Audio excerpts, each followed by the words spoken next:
Voilà, merci de vous installer. Donc, je vous souhaite la bienvenue à cette réunion du Conseil communautaire. C'est un peu un rituel, c'est que chaque année, la commune de Saverne nous accueille au mois de novembre. Donc, ce soir, bien sûr, des conditions un tout petit peu particulières, mais je pense quand même qu'on commence à s'y habituer. Donc, en introduction, donc merci bien sûr au maire de Saverne de nous accueillir. Et comme d'habitude, je lui passe la parole pour un mot d'introduction.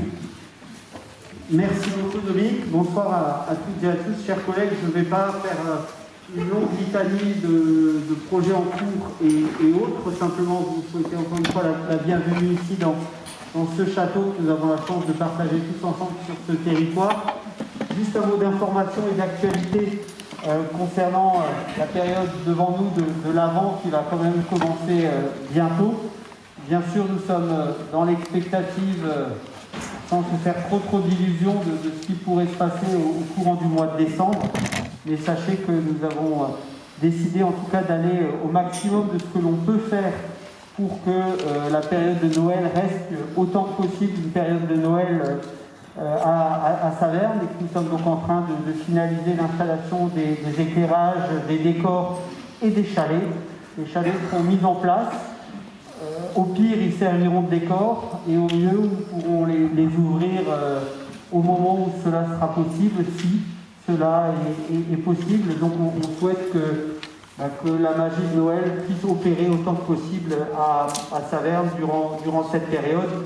On verra bien jusqu'où on pourra aller sur ces questions-là. Voilà, je vais me limiter à ça pour qu'on ne soit pas trop long. Merci beaucoup. Merci Stéphane. Donc je tiens aussi à saluer M. Daniel Poussin, M. Guillaume Erker, qui est là, et Michel Eschliman va nous rejoindre. Donc, le premier point, donc, comme d'habitude, nomination d'un secrétaire de séance. On aime bien les bonnes habitudes, donc François Villene, il est présent. Si personne n'est contre, bien sûr, François va se charger de cela. Alors, concernant donc la liste des pouvoirs, pour la commune de Mons-Villers, Régis Bonnet donne pouvoir à William Picard. Pour Hautervillers, Stéphanie B à Bruno Lorenz. Pour Saverne, Laurent Burquel à Stéphane Berger. Toujours pour Saverne, François Batzenschlager à Béatrice Stéphanu. Pour Steimbourg, Laurent Hahn à Viviane Kern. J'aimerais aussi, si vous êtes d'accord, rajouter un point à l'ordre du jour. Donc, ça concerne la mise à disposition de personnel de la part du service intérim public. Personne n'est contre. Merci. En point d'information, on donnerait la parole à Alfred Ingweiler en fin de réunion. Autrement, je n'ai pas d'autres informations pour l'instant à vous communiquer. Et on va passer directement au procès-verbal de la réunion du 24 septembre 2020. Est-ce qu'il y a des remarques à faire sur ce PV du 24-8 ? Oui. Je vous en prie, vous pouvez. Est-ce qu'il y a des micros dans la salle ? Là devant, il y en a un.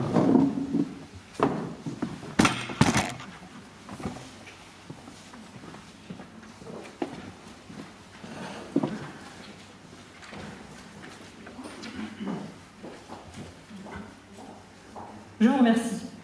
Simplement sur le procès-verbal de la précédente réunion, je tenais à faire une observation puisque certains propos avaient été repris dans ce procès-verbal qui ont été également relayés par la presse locale. Donc je me permets de faire une observation sur ce point-là. Lors de la dernière réunion, M. Emerlin n'a pas répondu au premier vice-président car il n'a pas voulu étendre la polémique lancée par ce vice-président, car nous n'entendons pas faire de la politique savernoise au Conseil communautaire. Cependant, je tiens à préciser et faire un démenti.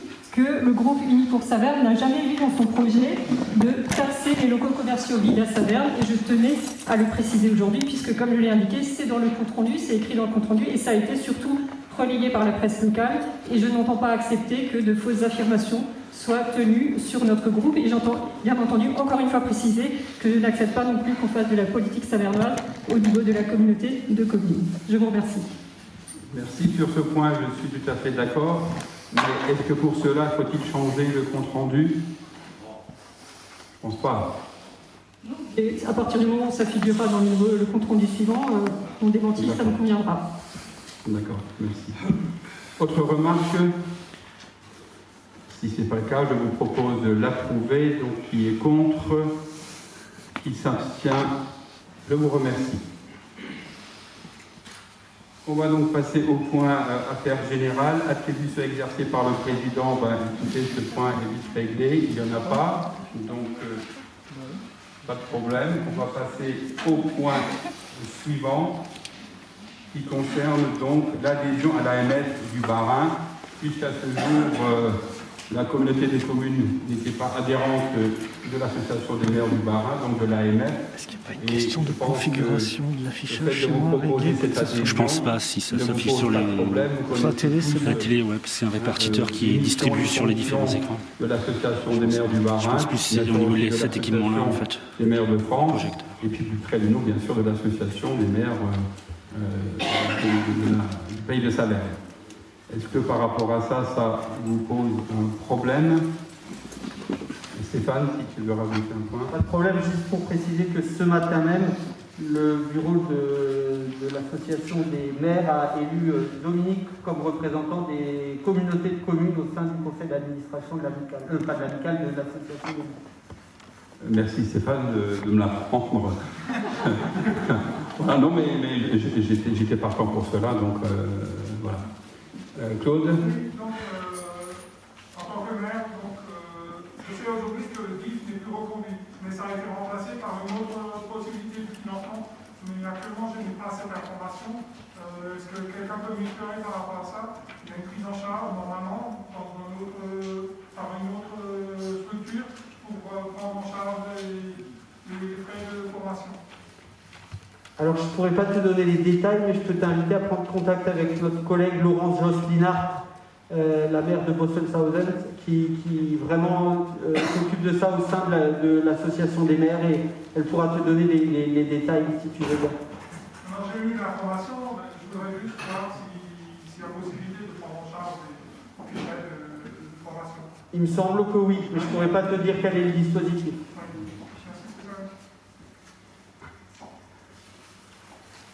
Voilà, donc pas d'autres remarques sur cette adhésion. Quelqu'un est contre? Qui s'abstient? Je vous remercie. Et je passe la parole à Denis Itinger. Oui, bonsoir à tous. Vous m'entendrez plusieurs fois ce soir.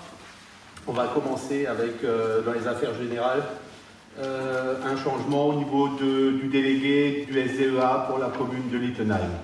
En effet, M. Bernard Zonnemoser, le maire de la commune, a souhaité se retirer de la représentation au profit de son premier adjoint, Laurent Burkel. Étant donné que c'est une compétence aujourd'hui reprise par la communauté des communes, il nous appartient donc de délibérer ce soir pour désigner M. Laurent Burkel comme nouveau délégué du SDEA, donc dans le domaine de l'eau potable, de l'assainissement et du grand cycle de l'eau. Je pense que ça ne pose pas de problème. Quelqu'un est contre? Il s'abstient? Merci beaucoup. On passe donc au point suivant, mise à jour du tableau des effectifs. Donc tout simplement, il est proposé de supprimer un poste, le poste de service finance, le grade de suppression, rédacteur principal de première classe. C'est un poste qui était vacant, donc depuis, par contre, le 1er août 2019. Donc c'est un départ à la retraite, il n'a pas été remplacé. Question par rapport à cela? Qui est contre? Qui s'abstient? Je vous remercie. Le point suivant, c'est une délibération que nous devons, je dirais, préciser par rapport aux indemnités de fonction des vice-présidents. Tout simplement, c'est une histoire de date et nous devons prendre une délibération pour fixer l'attribution des indemnités des vice-présidents au 17 juillet, alors qu'auparavant, c'était à la date des signatures des arrêtés. Voilà, donc c'est une régularisation qui nous a été demandée par la trésorerie. C'est le 17 au lieu du 30, c'est ça? Donc il y a que 13 jours. Oui, c'est ça. Voilà. Pas d'autres questions? Oui? Oui, bien sûr. Le micro.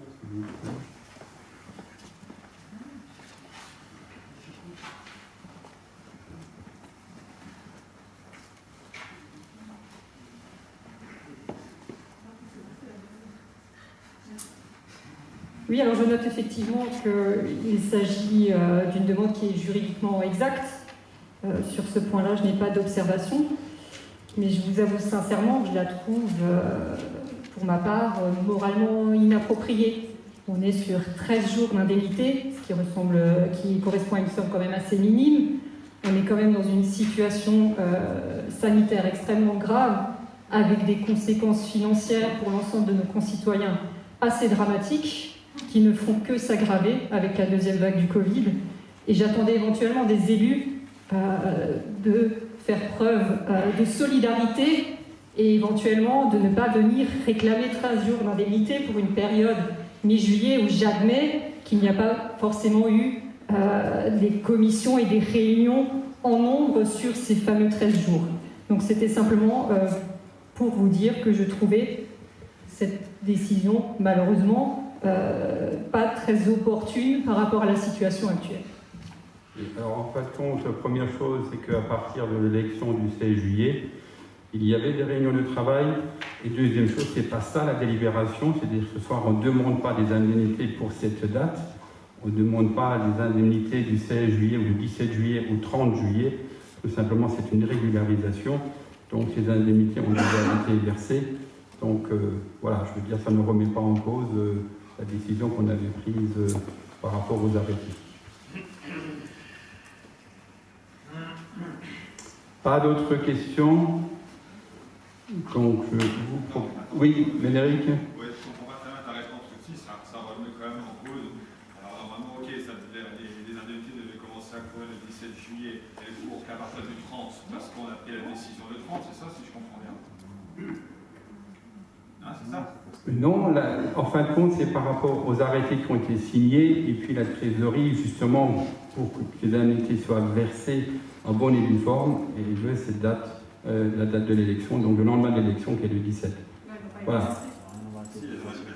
Mais ça n'a rien à voir avec le montant des indemnités, voilà, je veux dire, je dirais c'est une régularisation sur le papier, voilà, c'est pas une demande de plus ou...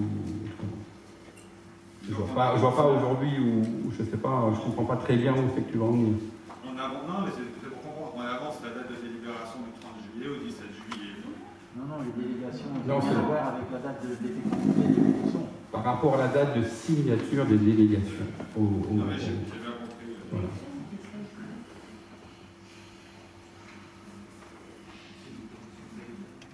Pas d'autres questions? Qui est contre? Qui s'abstient? Merci. Le point suivant concerne la formation des élus. Donc, à chaque début de mandat, nous devons prendre des délibérations pour proposer aux élus une formation. Et il est proposé qu'une enveloppe budgétaire d'un montant de 5% des indemnités de fonction soit consacrée au maximum à la formation des élus, avec bien sûr prise en charge de toutes les contraintes, du coût de l'enseignement, les frais de déplacement, la compensation, etc. En parlant de chiffres ou de montants, c'est environ 6 500 €. Voilà, chaque année qu'on peut, je dirais, consacrer à la formation. Alors quand je dis les élus, c'est tous les élus du conseil communautaire. Voilà, bien sûr, il y a des principes, il y a des conditions, mais je crois que Juste un exemple, je crois le mandat précédent, il n'y a pas eu de dépenses sur ce poste-là. Mais dorénavant, on a nommé donc Julien Pliot sur cette responsabilité-là, donc je pense qu'il y aura quand même une autre formation qui sera proposée par la Comcom. Oui. Oui.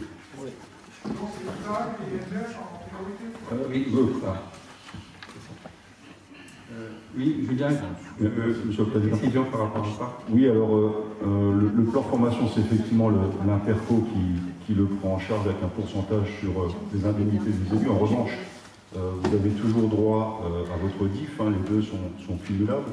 Et pour répondre à Claude, le DIF, c'est pris en charge par la Caisse des dépôts. Donc le dossier doit se faire au niveau de la Caisse ici, au niveau de la Caisse des dépôts. Si, je t'assure. Il y a aussi un pourcentage qui est pris sur les élus, qui est reversé à la Caisse des dépôts, mais ceux qui remboursent, qui prennent en charge. Alors la différence qu'il y a entre le plan formation ici, c'est qu'effectivement on vous rembourse l'intégralité des frais en cas de formation, et y compris les pertes éventuelles sur vos revenus, hein, sur les 18 jours. Le DIF, quant à lui, c'est un volume d'heures, c'est 20 heures par année de mandat. En revanche, les formations, si vous voulez, les formations du DIF, c'est beaucoup plus large. Ça peut englober des formations qui n'ont rien à voir avec votre mandat. Dans le cadre, par exemple, d'un acquis de compétences pour se reclasser professionnellement ou autre à l'issue. Par contre, le DIF ne prend pas en charge les pertes éventuelles de vos salaires. Ouais. Mais le DIF est pris en charge par la Caisse des dépôts. Merci pour cette précision. Tu veux encore rajouter quelque chose? Oui, je finis. Alors effectivement, comme Monsieur le Président l'a précisé, donc on est en phase de lister un peu toutes les formations qui seraient susceptibles de vous intéresser dans le cadre de votre mandat ou de vos délégations, ou simplement pour vous former de façon plus large. Donc il faut sectoriser tout ça pour de l'urbanisme, pour des finances locales, etc., etc. Donc moi, ce que je vais faire, c'est que je reprends de toute façon rapidement contact avec vous et je vous proposerai un certain nombre de formations. Donc n'hésitez pas, parce qu'on vote ce soir, c'est effectivement, comme l'a dit Monsieur le Président, c'est budgétisé. On est tous face à une inflation de textes, à des normes de plus en plus coercitives parfois, mais nécessaires aussi. Et il faut qu'on puisse monter un peu en compétences et puis se professionnaliser. C'est comme ça aujourd'hui. Voilà. Donc n'hésitez pas à me contacter, et puis je vous donnerai toutes les précisions sur les différentes dispositions. Merci. Merci Julia. Donc c'est un peu la formation continue aussi des élus. Autre remarque, donc je vous propose d'approuver cette délibération, donc de consacrer annuellement 5% du montant total des indemnités de fonction, et bien sûr d'inscrire au budget ce montant. Quelqu'un est contre? Qui s'abstient? Je vous remercie. Et je repasse la parole à Denis Ittinger relative au point finance. Oui, donc premier point, il s'agit de l'amortissement des subventions d'équipement. Donc comme vous le savez, les subventions d'équipement doivent être amorties, donc, ce qui représente une dépense de fonctionnement, une recette d'investissement. Alors, les collectivités ont le loisir de délibérer pour fixer les durées d'amortissement et la communauté des communes a donc délibéré en 2017 pour fixer cette durée d'amortissement. Également, une deuxième délibération a été prise en 2017 qui fixe à 5 ans la durée d'amortissement de ces subventions. Il existe la possibilité d'amortir un certain type de subventions, c'est-à-dire les subventions d'investissement qui financent des projets d'infrastructures d'intérêt national sur une durée de 40 ans. L'intérêt pour notre collectivité réside dans l'amortissement de la subvention pour la fibre, puisque si nous appliquons la délibération qui existe aujourd'hui, cela impliquerait de verser de notre budget de fonctionnement la somme de 640 000 € par an. Alors, d'une part, c'est une somme non négligeable, d'autre part, par les temps qui courent, c'est peut-être pas la meilleure des solutions, mais surtout, il semble incohérent d'amortir une subvention pour un tel type d'équipement qui est voué à exister quand même plusieurs dizaines d'années sur une période de 5 ans. Donc, ce qui vous est proposé ce soir, c'est de prendre la délibération pour délibérer pour prendre cette durée de 40 ans.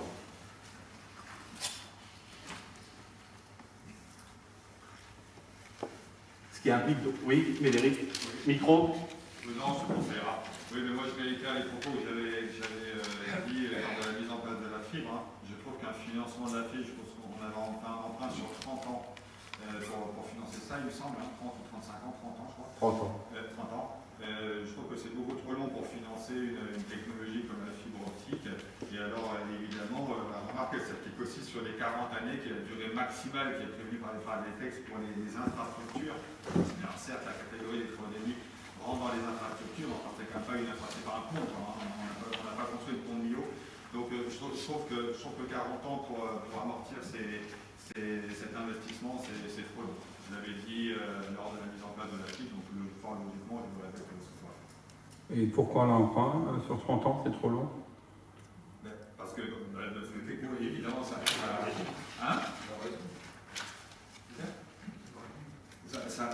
étale la charge sur 30 ans, sauf que dans 30 ans, une technologie comme la fibre optique, tout le monde sait que ça ne va pas. À l'éviter, ce que ça évolue, il y a déjà la CEA, il y a d'autres technologies qui sont en voie de développement, ça ne va pas durer 30 ans. Tu sais aussi dans quelles conditions on a fait l'emprunt. Et à chaque année, quand on fait les budgets, tu poses toujours la question. Donc, je veux dire, effectivement, on avait aussi obligation d'étaler cet emprunt. Mais je n'ai jamais dit qu'il non, mais je veux dire, à un moment donné, il faut être cohérent, quoi. Je veux dire, il faut trouver l'argent. Hein. Il faut le rembourser. Voilà, je suis très cohérent. Justement, il faut le rembourser. Il faut le rembourser, mais j'ai pas dit qu'il ne fallait pas emprunter. J'ai dit qu'il ne fallait pas emprunter sur 30 ans. On avait déjà eu ce débat là. Ok. Autre remarque?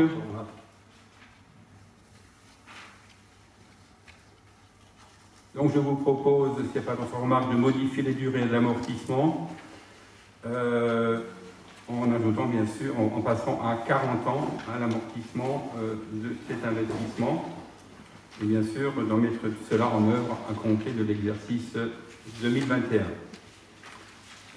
Qui est contre? Qui s'abstient? Je mets le doigt ou la main. Encore, voilà.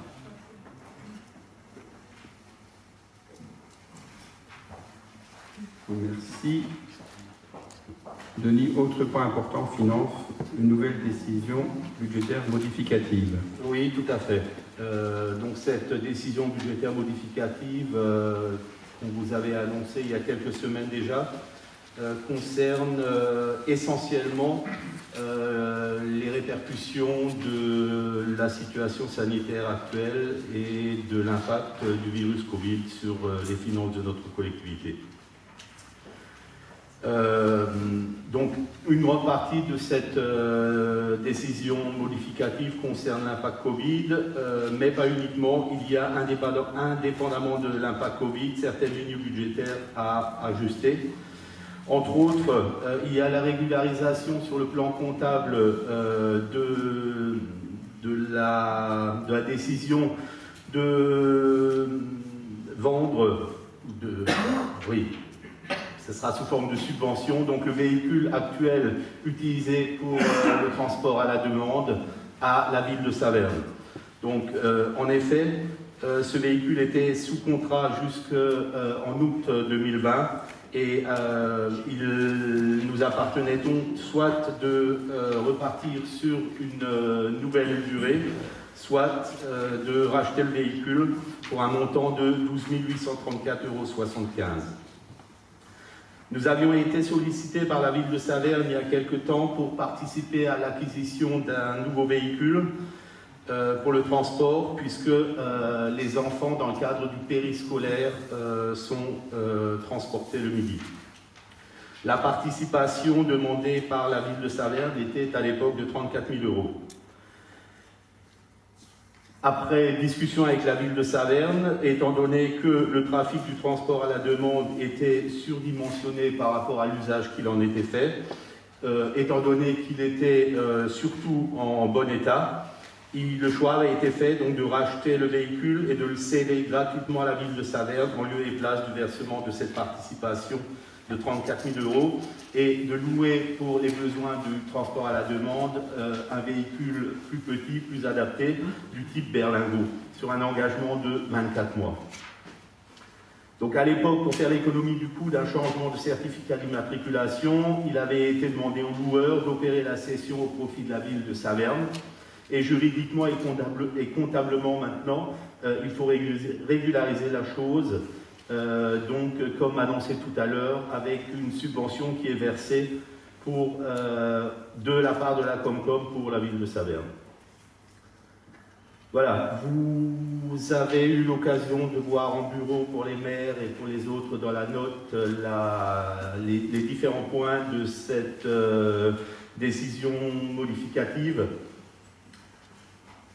Est-ce que, en préambule, est-ce qu'il y a des questions? Parce qu'on ne va pas forcément tout passer en revue. Je répondrai à vos questions s'il y en a. Et sinon, on rentrera peut-être un peu plus dans le détail sur l'un ou l'autre point. Oui. Oui, par rapport au chauffeur qui est normalement envoyé par la Comcom, comment ça peut faire la mise à disposition par rapport à la ville de Saverne?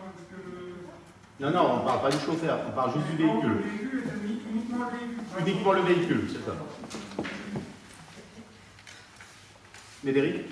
Oui, il est marqué dans le rapport qu'il y a peu de fréquentation, donc on passe du trafic à un Berlingot. Est-ce qu'avant de renouveler ce contrat sur 27 mois, on s'est posé la question s'il n'y avait pas d'autres moyens, notamment par des subventions de taxis artisanaux déjà présents sur le territoire, etc. Parce que avec un Berlingot, finalement, c'est du minimum d'un taxi. Donc, il y a une étude qui a été faite un peu comparative par rapport à ça. Il n'y a pas d'étude particulière qui a été faite. Alain, est-ce que tu veux répondre, toi qui étais en charge de... Non, on n'a pas fait d'études parce que dans notre premier objectif, c'était d'abord de passer sur un véhicule électrique. Et on n'a pas trouvé de véhicule électrique qui répondait à notre demande par rapport notamment à la puissance et à la durée d'utilisation. Alors effectivement, les transports, c'est entre 1 et 2 personnes.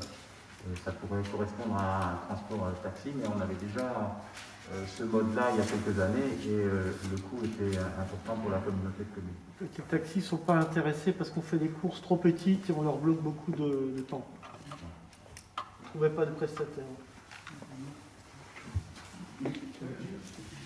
Juste pour préciser, peut-être que certains d'entre vous s'en souviennent, pas durant la précédente mandature, mais celle d'avant, lorsqu'on a décidé de changer le mode de fonctionnement de la Comède.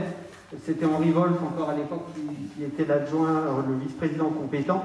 L'étude avait été effectivement faite, et les différentes options, y compris celle d'avoir un recours à des artisans taxis, avaient été mises à l'étude.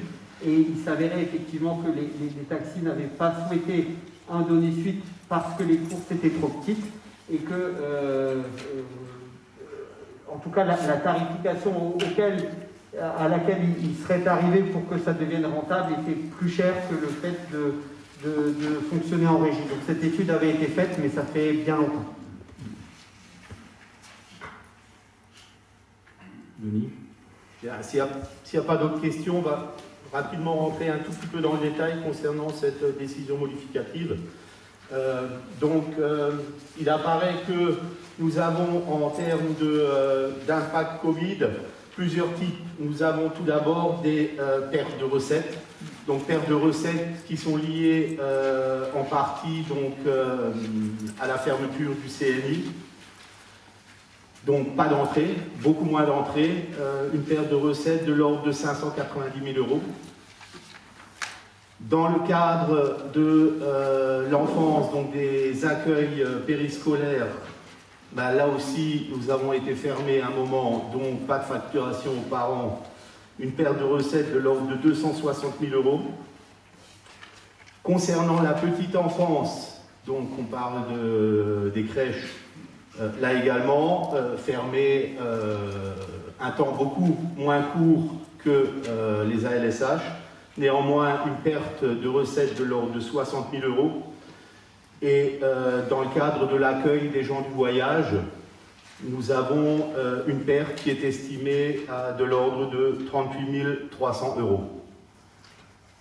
Je vous passe tout ce qui est entrée CIP, transport à la demande.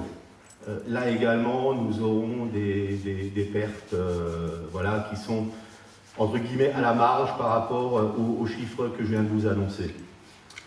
Donc nous avons des pertes de recettes pour un montant de l'ordre de 948 300 € avec ce que je vous ai annoncé là, auxquels se rajoutent des dépenses nouvelles.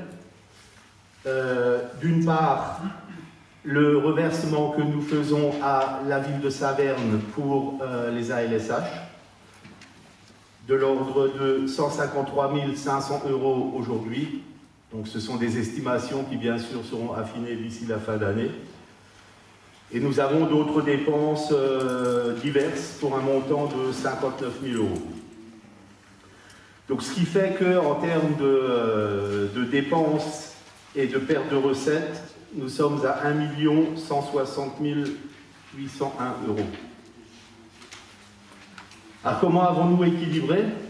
Nous avons pu équilibrer avec des recettes nouvelles. Des recettes nouvelles en termes de rentrée fiscale. Nous avons 328 000 € de taxes foncières et taxes d'habitation supplémentaires par rapport à ce qui était prévu. Au niveau de la CVAE, nous avons 14 200 € de recettes supplémentaires. Et nous avons émis différents titres pour des régularisations de loyers et de charges sur les exercices antérieurs pour un montant de 88 120 €. Donc, ce qui fait des recettes nouvelles de l'ordre de 430 320 €, qui ne permettent pas d'équilibrer. Donc il a fallu diminuer les dépenses. Nous avons diminué nos dépenses de fonctionnement de l'ordre de 317 495 €. Ça ne suffit toujours pas. Et donc, nous avons diminué nos virements à la recette d'investissement du budget principal de l'ordre de 280 000 € à peu près. Et pour la section d'investissement du CNI, également de 133 000 €. Donc, ce qui signifie que cette diminution du versement à la section d'investissement se traduit par moins de capacité d'investissement. Donc, au total, on peut dire que l'impact sur cette décision modificative est de l'ordre de 1 160 000 €. Sans oublier que lors de précédentes délibérations modificatives, décisions modificatives déjà, nous avions un peu plus de 71 000 € qui avaient été versés pour le fonds de résistance pour aider le monde économique et également 230 000 € environ de dépenses directement liées au Covid pour l'acquisition de matériel, essentiellement de gel, de masques. Voilà, donc aujourd'hui, l'impact Covid est pas loin de 1 500 000 €. Alors, nous avons eu la chance d'avoir ces recettes supplémentaires que nous n'aurons pas tous les ans. Donc d'ores et déjà, je peux vous annoncer que pour le budget 2021, il faudra se serrer la ceinture. Et comme on le voit, nos capacités d'investissement seront fortement impactées. Est-ce que vous avez des questions? Marc. Est-ce que on aurait autant de pertes de recettes si on était en délégation de service au lieu d'être en régie dans beaucoup de domaines? C'est une bonne question, elle a le mérite d'être posée.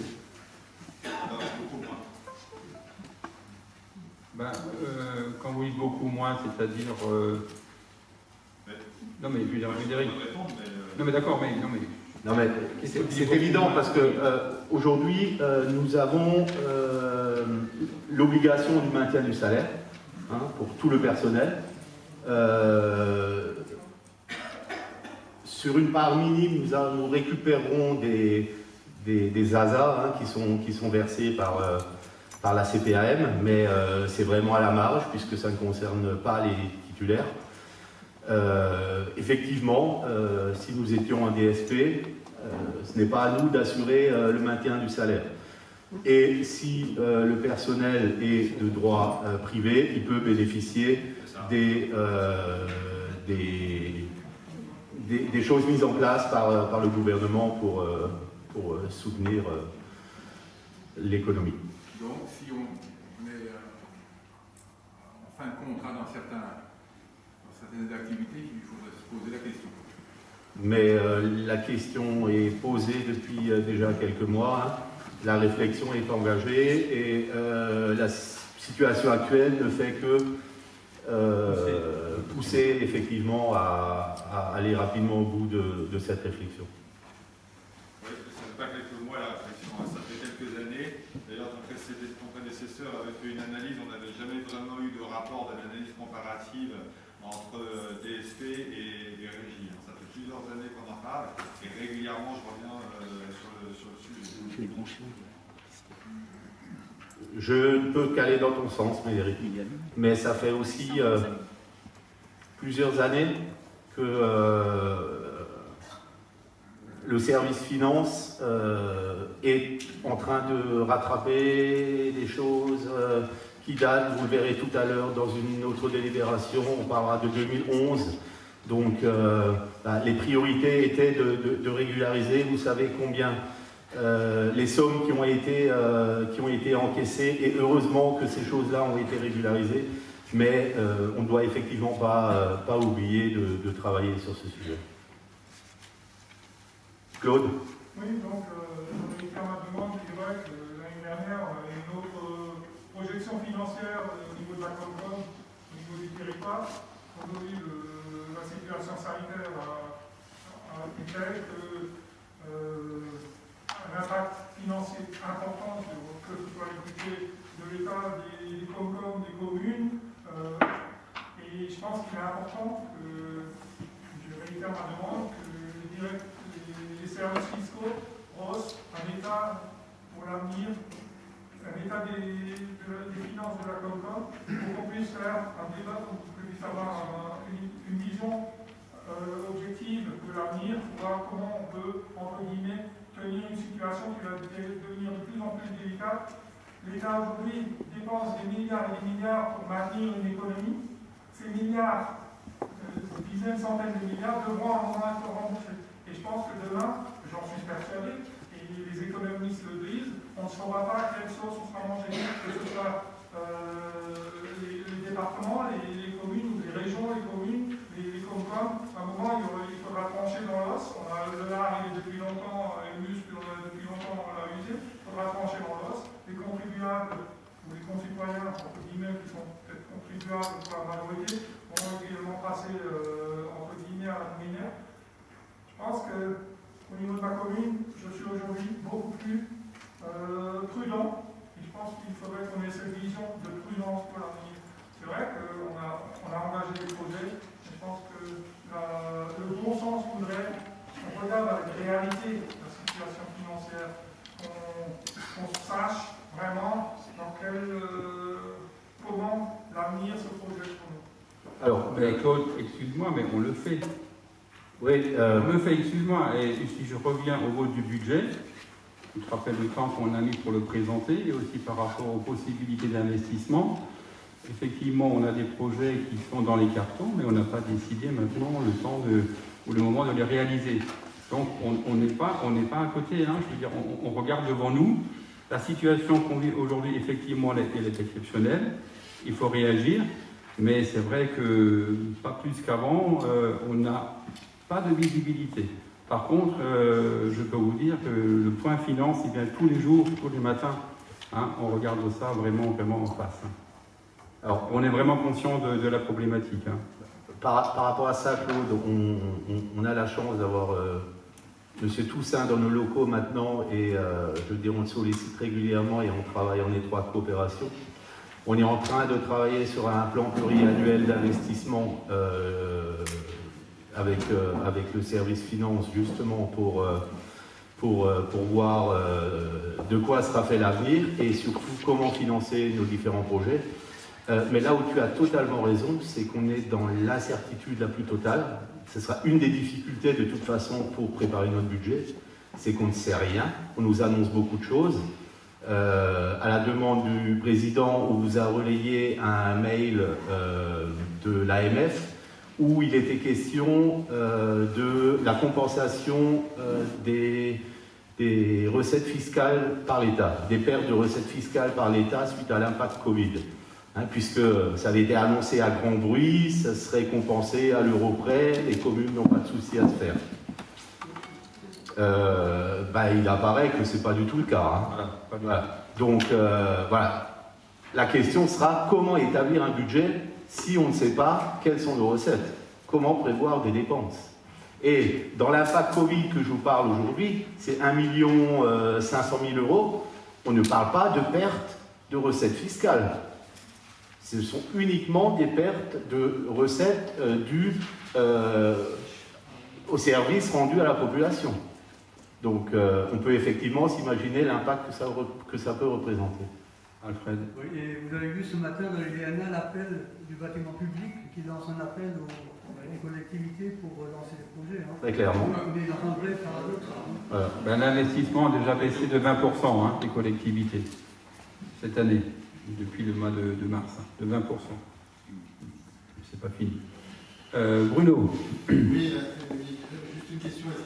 Est-ce qu'il y a vraiment un début de commencement de volonté, enfin de réflexion, ça a déjà été mené, mais vraiment de volonté d'arrêter l'hémorragie que représente le centre médical de façon structurelle, et pas juste cette année qui est un peu exceptionnelle. Oui, Bruno, la question que tu poses nous a déjà été posée l'année dernière, il y a 2 ans, il y a 3 ans, et c'est vrai. Et honnêtement, on n'a pas encore trouvé la solution. Mais effectivement, encore cette année, c'est encore plus que vous l'avez vu tout à l'heure, enfin vous l'avez vu, c'est encore plus compliqué. Et effectivement, tu as raison, il faut vraiment qu'on se pose la question, est-ce qu'il y a autre chose ou un autre moyen, une autre façon de gérer peut-être aborder le sujet en commission de développement économique pour la première fois pour essayer de trouver une cohérence un petit peu sur le prix du foncier sur le territoire. Je sais que Claude veut réagir. Je veux juste en préliminaire dire que là, en fait, on a déjà vendu les terrains à ce prix-là à Xalter, donc on va pas revenir sur ces questions-là, mais Claude, pardon. Oui, Médéric, ça c'est une volonté communale. On avait une zone d'activité qui était à Tonne, et à un moment, on a pris la décision en conseil municipal de proposer un prix attractif pour cette zone était libre de toute l'entreprise depuis 30 ans, il semble, même plus, depuis 64, donc 45 ans. Et donc, on a pris la décision de revoir les prix des terrains en zone d'activité à la baisse pour pouvoir dynamiser cette zone. Aujourd'hui, je me réjouis d'avoir réussi à vendre l'ensemble des terrains. Il y avait quand même, il me semble, près de 2 hectares, 3 hectares et demi qu'on a pu mettre à disposition des entreprises qui, en réalité, sont bénéfiques pour le territoire. C'était une volonté communale. Aujourd'hui, la commune vend à un prix à la Comcom et la Comcom revend au même prix aux entreprises. Voilà, donc d'où la différence peut-être sur certaines autres activités. Je rappelle qu'il y a quand même une différence entre les zones d'activité qui ont été créées par la communauté de communes et qui font depuis le début sont propriété de la communauté de communes et sur lesquelles la communauté de communes peut elle-même décider, de zones qui ont été transférées par la loi NOTRe et sur laquelle on a pris le parti, et qui me paraît tout à fait juste, de laisser chaque commune décider, puisque au final, c'est des terrains qui appartenaient à la commune. Donc Claude, tu as parfaitement donné l'explication. Après, la nature des sous-sols engageait aussi les entreprises à faire des travaux un peu substantiels, donc des coûts substantiels au niveau des travaux pour les fondations, d'où aussi notre prix qui était revenu à baisse. Très bien. Y a-t-il d'autres questions? Sinon, on peut passer à la délibération. Quelqu'un est contre? Quelqu'un s'abstient? Merci beaucoup. Oui, je garde la main. On est toujours dans la même problématique, mais là, cette fois-ci, nous arrivons chez nous, si je peux m'exprimer ainsi, au Martelberg, pour céder une nouvelle parcelle à la société R&D Technologies. on a déjà eu l'occasion de parler de cette très belle entreprise qui est donc installée au Martelberg et qui, dès le départ, nous avait dit qu'elle souhaiterait s'étendre. Nous ne pensions pas qu'elle nous sollicite si tôt pour le faire, ce qui est plutôt une bonne chose parce que ça veut dire que l'entreprise a des projets de développement et continue à se développer. Et donc, elle nous demande d'acheter des parcelles qui sont contiguës aux parcelles qu'elle occupe actuellement pour pouvoir donc s'étendre. Il s'agit de 2 parcelles qui sont à céder, une parcelle de 24 arts pour un prix global de 72 000 € et une parcelle de 2 arts 48. C'est ça, 2 arts 48 également. Et en étant décidé que les acheteurs ne paieront que le prix correspondant au foncier dont ils resteront propriétaires, puisque c'était convenu avec les acheteurs. Ce sera intégré en fait dans l'acte notarié. Voilà, pour les 2 arts qui restent. Donc, plutôt une décision positive, qui est celle de permettre à R&D de s'étendre. Il restera encore à côté du terrain, vous l'avez sur le plan que vous avez dans les notes sur l'ordre du jour, avec le terrain en pointe, qui pour l'instant reste propriété de la communauté de communes, mais que nous réservons à leur demande, pour l'instant aussi à R&D, pour sans doute, espérons-le, une 3e phase d'extension dans le futur. Des questions?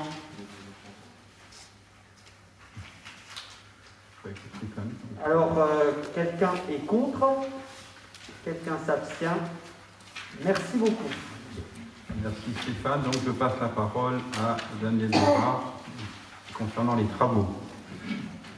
Donc, au titre de la compétence enfance, la Comcom avait lancé début 2020 la consultation de la maîtrise d'œuvre du projet de construction d'un groupe scolaire et périscolaire à Lugstein. La commune de Lugstein s'engage à réaliser l'aménagement des accès de la salle et fait en y intégrant le stationnement et la desserte liée à la construction du nouveau groupe scolaire. À l'issue du choix de la maîtrise d'œuvre bâtiment, le programme des travaux de la voirie et du stationnement sera finalisé en harmonie avec le projet. La voie d'accès visée, tout comme les espaces de stationnement, entreront dans le patrimoine de la commune de Lugstein, qui en est le maître d'ouvrage légal.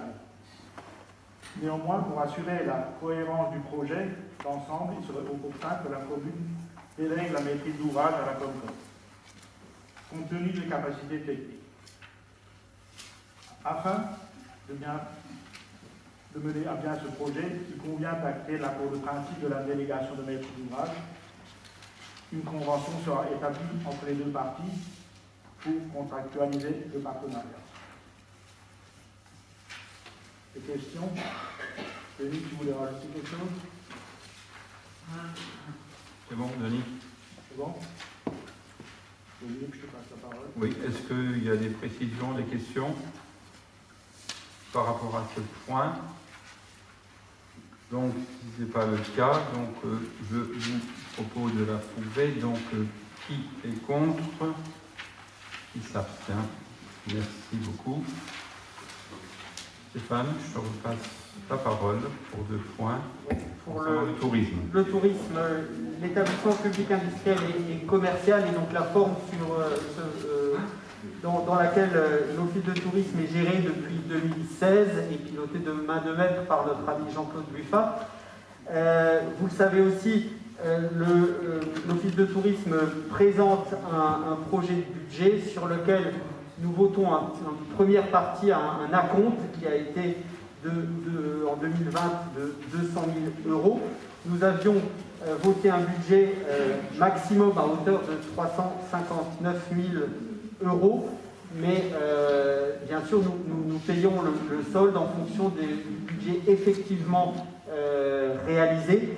Le budget effectivement réalisé ayant été moins important que ces 359 000 €, le solde s'élève pour l'année 2020 à 70 000 €. puisque donc la subvention globale que nous aurons versée pour l'année 2020 aura été de 270 000 € et non pas des 359 000 € que nous avions budgété. Ceci est dû en partie à la gestion, enfin on est sur 2019, sur l'année précédente, notamment à au très bon retour des taxes de séjour, qui étaient au-delà de ce qu'on avait espéré. On est autour de 100 000 € sur 2019 de taxes de séjour. C'est dû au nouveau système qui permet de rentrer effectivement les taxes qui sont dues. Il n'y a pas de secret, mais il y a aussi ici quand même une hausse du nombre de nuitées qui est à souligner. Il y a aussi le développement de la boutique par l'Office de tourisme qui est à souligner, et la dynamique touristique en général qui fait que notre subvention a pu se limiter à ce niveau-là. Il s'agit bien de l'année 2019. Pour l'année 2020, bien entendu, les choses seront sans doute un peu plus compliquées compte tenu de la situation sanitaire et du nombre réduit de touristes que nous avons accueillis, bien que l'été n'a pas été totalement sinistré compte tenu de la situation, mais enfin la chute est quand même là. Il faudra finaliser les comptes pour vérifier cela. On s'attend bien sûr à un discours un peu moins positif la prochaine fois sur ce sujet. Donc il nous faut voter la subvention, donc le solde pour un montant de 70 000 €. Qui est contre? Enfin, il y a peut-être des questions avant, pardon. Question, précision. Alors, en remerciant Jean-Claude pour le boulot qu'il fait, notamment avec les autres membres du conseil d'administration. Qui est contre ce solde? Qui s'abstient? Merci beaucoup. Je reviens juste sur le point précédent. Il y a eu des abstentions, mais on n'a pas eu le temps de les relever sur Lupstein. Si vous pouviez... Merci.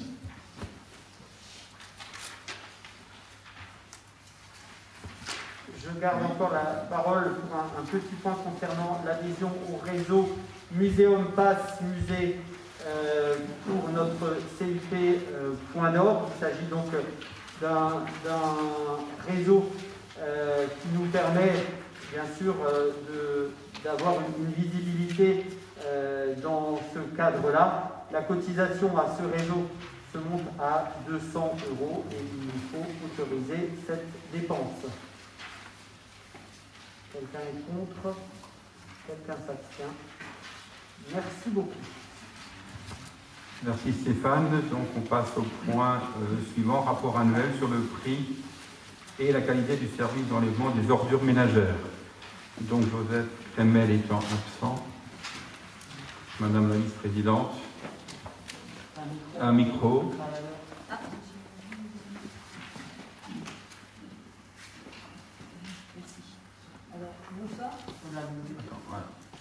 Bonsoir, Karine Auberlé, bonsoir.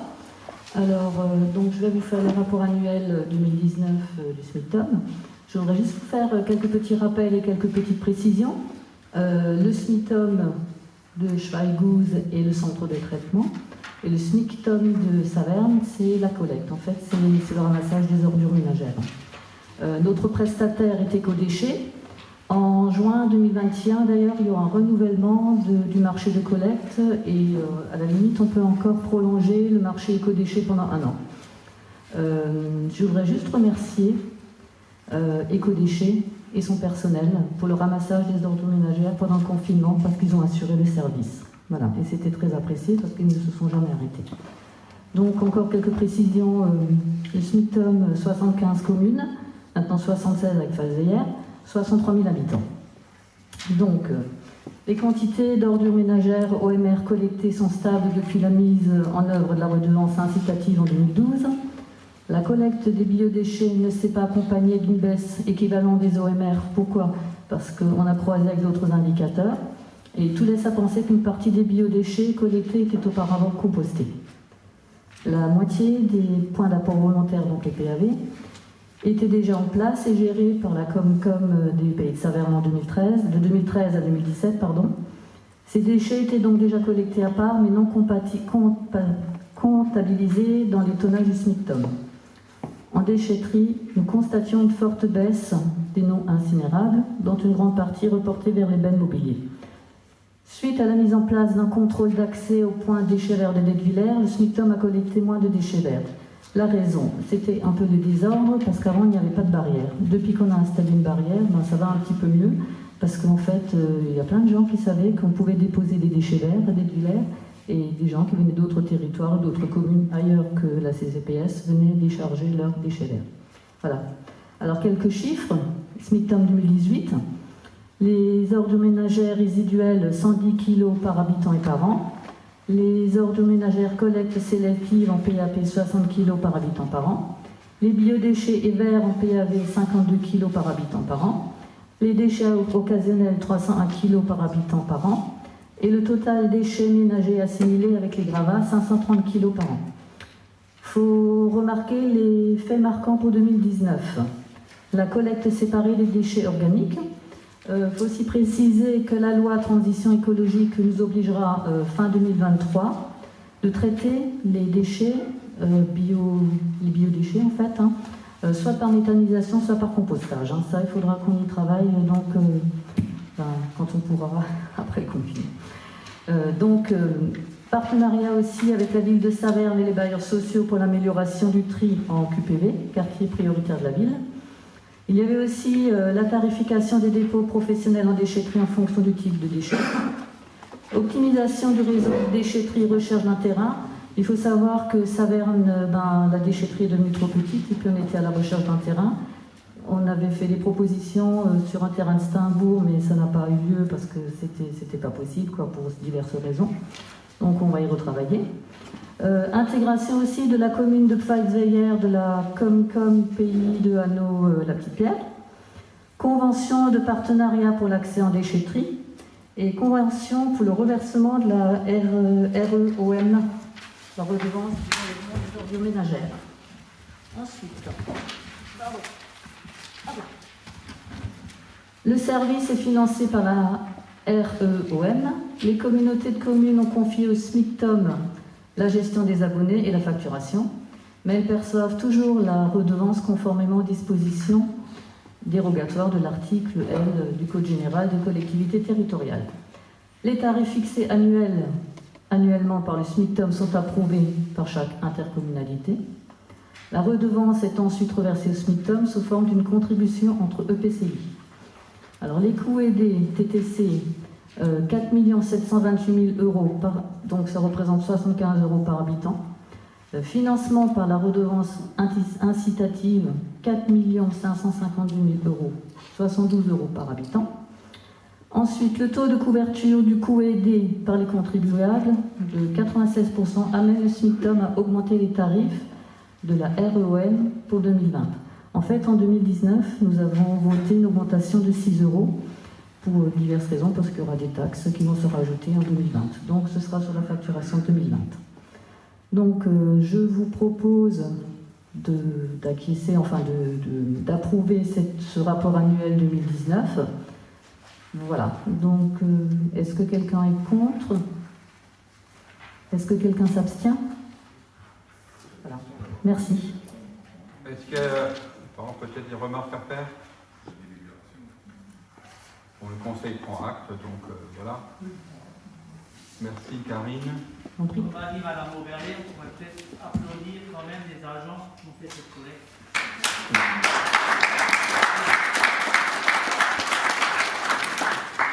Est-ce qu'il y a des remarques à faire sur ce rapport? Non, c'est bon, ça a été. Écoute Karine, impeccable. Merci. Voilà. On va écouter. Merci, on va passer au point suivant, donc aide à l'achat d'arbres fruitiers. Donc Viviane. Oui. Je passe la parole. Merci. Donc ça fait maintenant quelques années que la communauté de communes elle participe à l'achat en versant une subvention aux personnes qui achètent des arbres au TIL. Donc cette année, on a eu énormément de demandes, donc beaucoup plus que les années auparavant, donc c'est bon signe et ça va dans le bon sens. Donc l'idée, c'est bien sûr de créer des ceintures vertes autour de nos villages.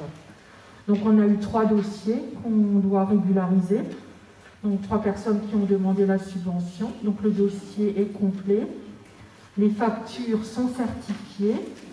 Et vu la délibération de la Comcom numéro 2019-82, donc on vous propose d'accorder la subvention d'un montant de 288,45 € aux 3 bénéficiaires qui sont notés. Donc M. Debus Thierry, messieurs Volbert, Marc et Patrick. Volbert, Marc et Volbert Patrick.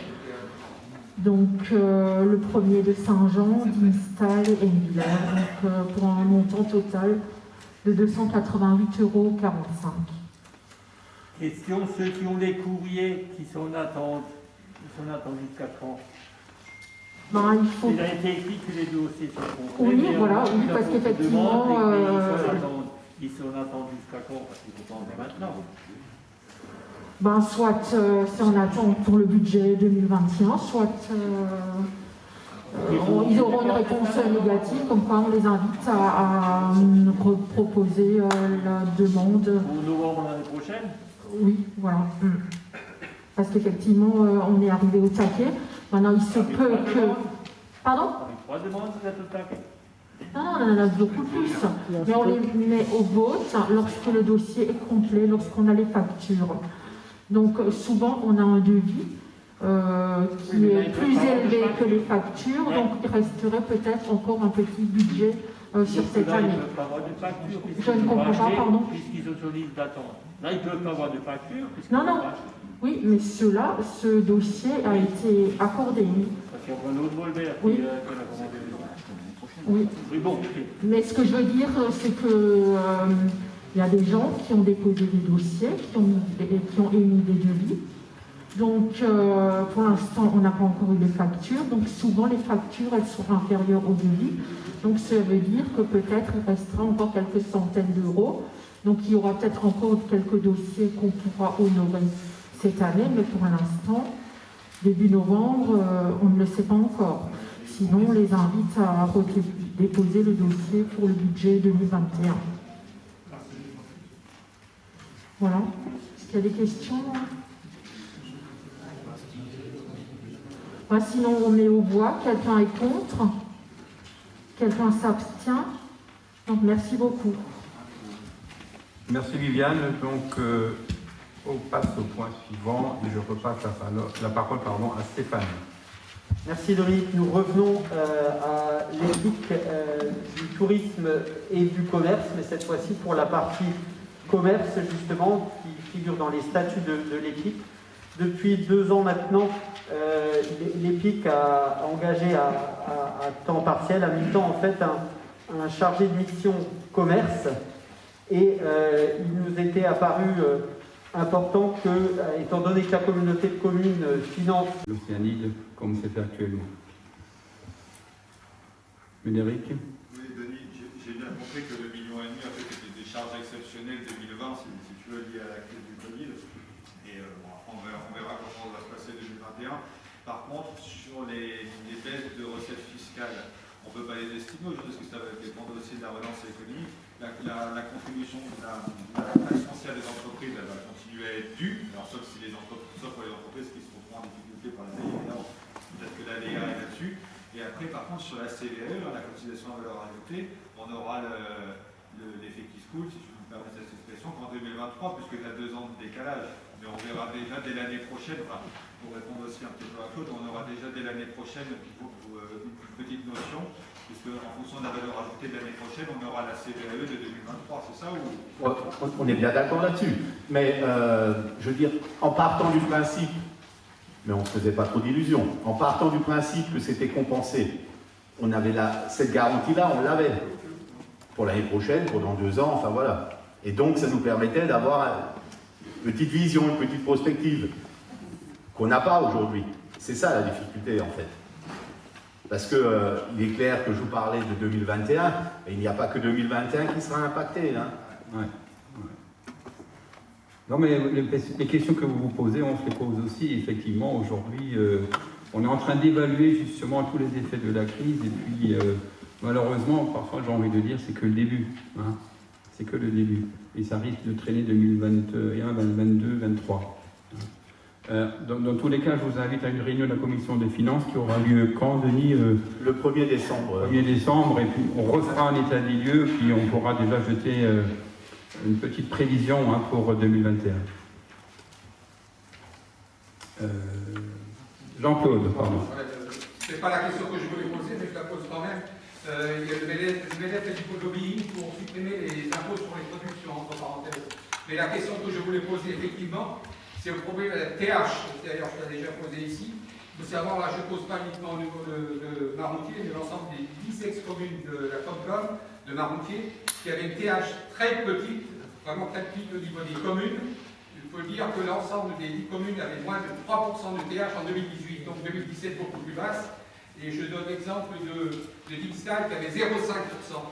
Donc, toutes ces communes seront compensées par une taxe d'habitation en référence 2017 très basse, et la taxe d'habitation de la communauté de communes était haute, donc la communauté de communes de Saverne bénéficie d'une compensation d'une taxe d'habitation très haute de l'ex-communauté de communes de Marmoutier. C'est peut-être ça la différence entre les TH. Et je trouve que c'est unique, et le calcul est moins de 1, c'est 0,6 pour nous, pour les nouvelles taxes d'habitation, ça nous plombe encore. C'est-à-dire toutes les communes qui étaient vertueuses sont plombées. Jean-Claude, tu reviens sur un débat d'il y a 3 ans. Non, mais je reviens, de toute façon, je vais j'ai tous les éléments, parce que je trouve que c'est dégueulasse. Oui, Jean-Claude, mais tu sais que la TH ne parle plus dans un an. Comment voulez-vous je parle là pour Dinstal, ils avaient 0,5% de TH communal, donc ils sont proposés 0,5%. Donc l'État a beau dire et compense, mais cette interprétation n'est plus dynamique, donc ils ne peuvent plus, ils ont d'autres compétences qui reviennent. Non mais non, mais ça ne nous concerne pas, mais ça nous concerne pour le bon, ça nous concerne pour le mauvais pour nous. Jean-Claude, oui. Tu perds la raison, je respecte beaucoup ce que tu dis, mais là, ça fait 2 fois que tu sors cette chose. Mais non, je ne sors pas. pas. Vertueux parce que tu as une TH basse. Ça veut dire que les communes qui ont une TH à 12 13 ne sont pas vertueuses. C'est pas ça que j'ai dit. C'est pas ça que j'ai dit. On avait beaucoup de temps. Jean-Claude, moi je suis quand même désolé de dire une chose, on revient à un débat d'il y a 3 ans. Donc à un moment donné, il faut juste...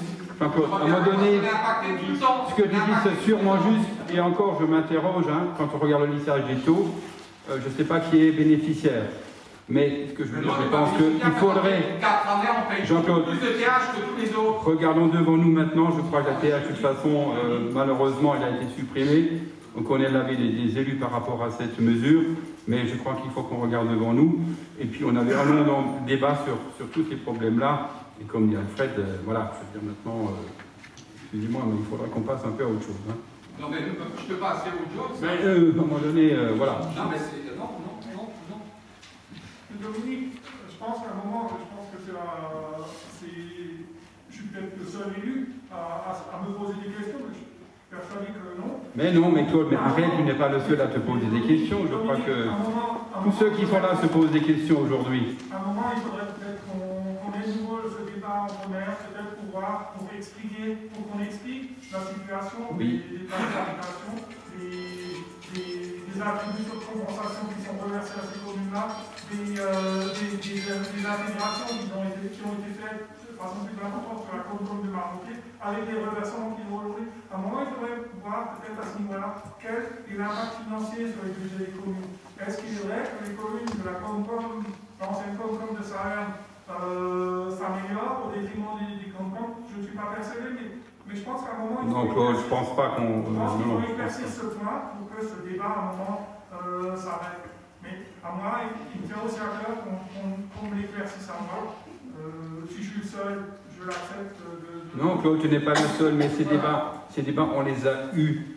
Je ne veux pas dire que je bloquais les débats, on les a eus. Je pense qu'on pourra consacrer un bureau, pourquoi pas, aux finances, pour expliquer un peu les compensations, toutes ces choses-là. Mais on ne va pas à chaque fois revenir ce qu'on a décidé il y a 3 ans.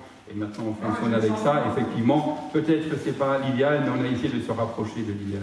Dominique, j'ai le sentiment que le bureau d'études à l'époque n'a pas fait son boulot jusqu'au bout. Voilà. Bon, ok, ça a été dit, c'est vrai. Bon, on continue, on peut passer à la suite. Il y a encore des remarques? C'était lors d'une soirée où on avait un débat. On avait rarement des débats. Bon, mais arrête, on a un débat, non, mais... Non, on en a eu des débats, non, mais attendez, on va dire qu'on n'a qu'un seul débat. Celui-là, il était très, je veux dire, avec tronqué? beaucoup d'engagement. Hein, oui, mais bien sûr, mais dès qu'on parle des finances... Il y avait beaucoup d'opposition. On prend tout, des débats, on délibère toujours tout à l'unanimité. Moi, nous voulons voir.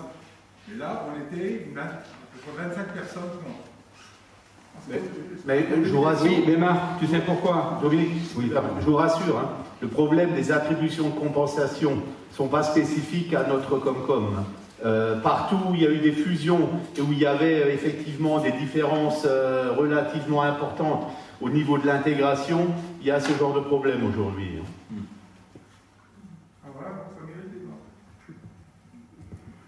Autre remarque? Bon, on a un tout petit peu dévié, mais c'est bien, c'est pas grave. Est-ce qu'on peut passer à la délibération? C'est bon? Donc, je vous propose d'adopter la modification budgétaire numéro 5 du budget principal. Ensuite, d'approuver les modalités mises en œuvre pour le rachat du véhicule Renault Trafic du TAD. Quelqu'un est contre? Qui s'abstient? Merci beaucoup. Denis? Donc ensuite, on passe au budget annexe centre nautique.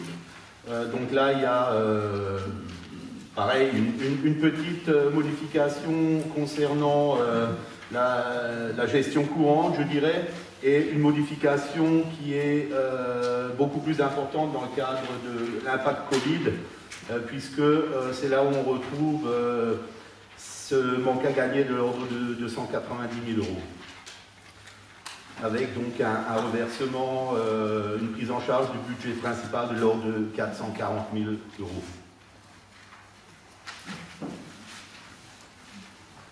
Est-ce qu'il y a des questions par rapport à ce budget annexe?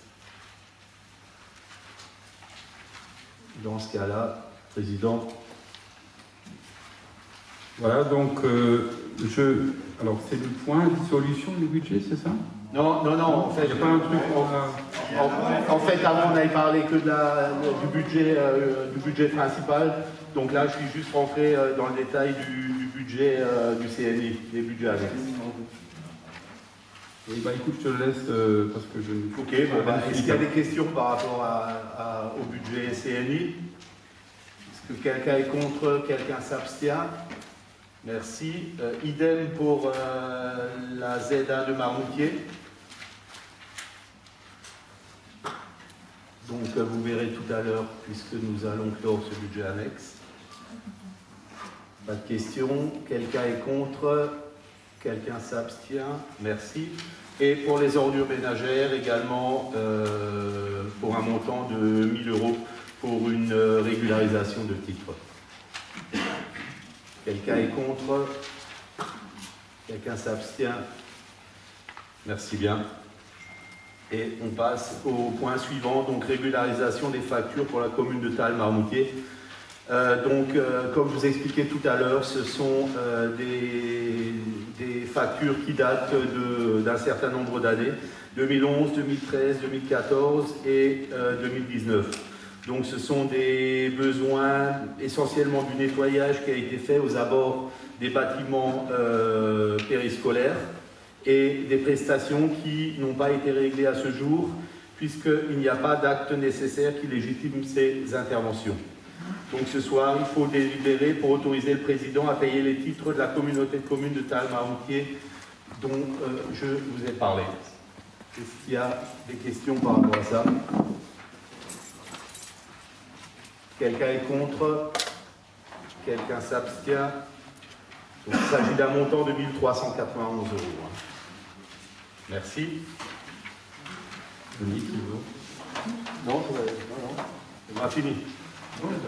Dissolution des budgets annexes. Donc, comme ça avait déjà été établi lors du vote du budget, il est donc proposé de supprimer les budgets annexes de la zone Saverne Est ainsi que de la ZA Marmoutier. Concernant la première, donc il n'y a pas de section d'investissement et la section de fonctionnement présente un résultat déficitaire de 7 357,17 €.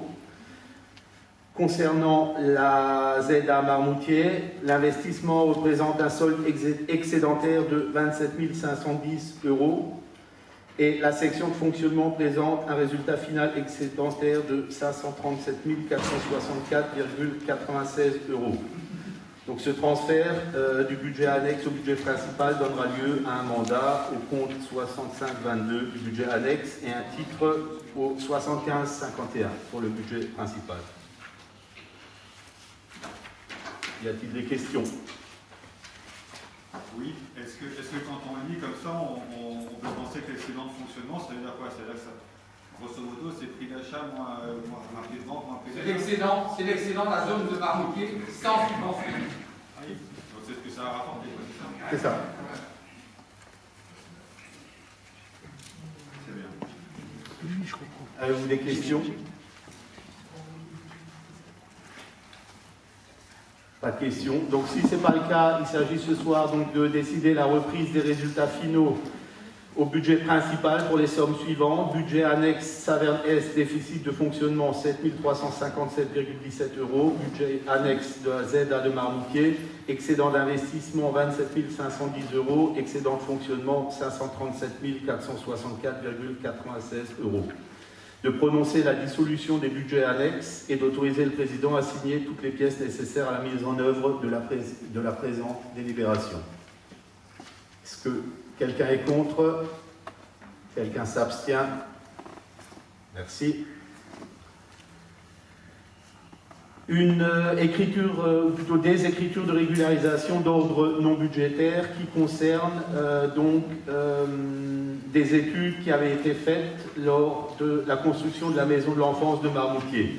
Donc écriture qui avait été amortie, alors qu'en fait, étant donné que ces études ont entraîné finalement des travaux, elles auraient dû être intégrées à l'opération. Donc, un amortissement a été fait pour un montant total de 5 167 €. L'étude concernée, donc, vous avez le numéro d'inventaire pour un montant de 25 839,85 €. Il convient donc de régulariser la situation en passant les écritures d'ordre qui sont non budgétaires, uniquement pour la trésorerie. Donc il s'agit de créditer le compte 1068 pour un montant de 5 167 € et de débiter le compte 28 031 pour un montant de 5 167 €. Y a-t-il des questions? Pas de questions. Si c'est le cas, on autorise le trésorier à passer les écritures de régularisation d'ordre non budgétaire comme exposé à l'instant. Quelqu'un est contre? Quelqu'un s'abstient? Merci. Merci Denis. Donc on passe au point suivant. Enfance, acquisition de matériel, participation de la commune d'Altenheim. Et je passe la parole à Aimé. Merci Président. Donc au niveau du fonctionnement de la structure périscolaire d'Altenheim, donc notre fameux lave-vaisselle est tombé en panne. Donc il a un certain âge. Et nous avons dû acheter un nouvel appareil professionnel qui a un montant de 5 302,65 €. Et comme nous sommes liés par convention avec la commune d'Altenheim, donc celle-ci nous reverse 10% de ce montant. Et donc je pense de ce côté-là, on peut accepter cette délibération. Monsieur le Président, est-ce qu'il y a des questions spécifiques sur ce point? Je ne pense pas. C'est une nécessité d'avoir un lave-vaisselle dans cette structure. Monsieur le Président, vous pouvez passer. Écoutez, est-ce qu'il y a des questions, précisions par rapport à ça? Voilà, donc je vous propose d'accepter la participation de la commune d'Altenheim à l'achat du matériel pour un montant de 530,26 €. Qui est contre? Qui s'abstient? Merci. Ensuite, le point suivant, c'est une convention quadripartite, donc d'occupation des locaux scolaires au niveau de la commune de la Sommereau. Nous avons donc eu l'autorisation de monter, d'avoir un périscolaire supérieur. Avant, on avait 30 et maintenant, on en a 40. Donc, nous sommes donc... les travaux ont été réalisés pendant les vacances scolaires par la commune. La communauté de communes a fait monter un plan de financement. Il y a des subventions qui sont pas encore rentrées, qui rentreront. Le coût des aménagements du local périscolaire est à peu près d'un montant entre 3 000 et 4 000 euros, mais c'est largement subventionné par la CAF. Donc nous devons également mettre une convention en place, quadripartite, donc avec la commune de Sommereau, l'ALEF, ensuite l'ALEF, plus la direction de l'école, plus le président de la CPS qui doit signer cette convention. Je ne vais pas vous lire toute la convention en entier, parce que ça fait 3 pages. Je pense que vous avez eu l'occasion de la lire. Est-ce que vous avez des points à rajouter ou pas? Bruno, c'est clair pour toi? Ça correspond à ce qui était prévu, c'était demandé de toute façon par Madame Buffet de la SSPOR. Voilà. Donc on peut mettre aux voix. Qui est pour? Qui s'abstient? Qui est contre? Merci. J'ai fait le tour. Pas beaucoup. Aimé, j'ai pas vu. Oui, donc il n'y a pas d'abstention, il n'y a pas de contre, donc c'est à l'unanimité. Merci beaucoup. Merci Aimé. Voilà, alors, on passe aux affaires immobilières, donc je passe la parole à Stéphane. Merci Dominique. On revient sur la zone Haegen à d'Etteviller. Vous vous souvenez que l'entreprise Stalter, qui était jusqu'à présent basée rue Sainte-Marie à Saverne, a eu l'opportunité de pouvoir enfin, parce que ça faisait longtemps qu'ils cherchaient, sortir du centre-ville et s'installer sur la zone Haegen d'Etteviller. Pour finaliser leur implantation, ils auraient besoin de quelques arts supplémentaires, un peu moins de 10 arts. Et vous le savez aussi, il s'agit d'une zone d'activité, donc il y a 3 parties prenantes, l'acheteur, mais aussi la commune de D'Etteviller et la communauté de communes. Et donc, il nous faut faire cette petite manipulation qui consiste à nous-mêmes acheter, il faut qu'on approuve l'achat donc des 9 arts 86 au prix de 13 804 €, et ensuite que nous la revendions, donc on l'achète à la commune de D'Etteviller et on la revend à l'entreprise Stalter pour le même prix. Et c'est cette procédure que nous devons suivre pour pouvoir finaliser cette implantation. Oui. On enlève le point B, le frais d'arpentage en charge à l'entreprise, parce qu'on a diminué le prix d'autant pour que l'entreprise, à la base, dans les ventes précédentes, c'est la commune qui prenait toujours en charge les frais d'arpentage. On est avec les services de la Comcom, ils ont dit que c'est l'entreprise qui prenait en charge les frais d'arpentage. Donc nous, on a diminué notre prix d'autant pour... C'est ce qui est faire supporter à l'acquéreur final le prix des actes notariés à l'intérieur et les éventuels frais d'arpentage. C'est l'éventuel qui prend en charge les frais d'arpentage. Oui, je crois que c'est la formule consacrée. Au cas où il n'y en aurait pas, je crois que. Mais oui, s'il y en a, il y en a. Je pense que c'est dedans. Je ne pense pas que ça crée de difficultés. C'est l'éventuel. Oui, à partir du moment où il y en a, il y en a. Donc, oui, Médéric.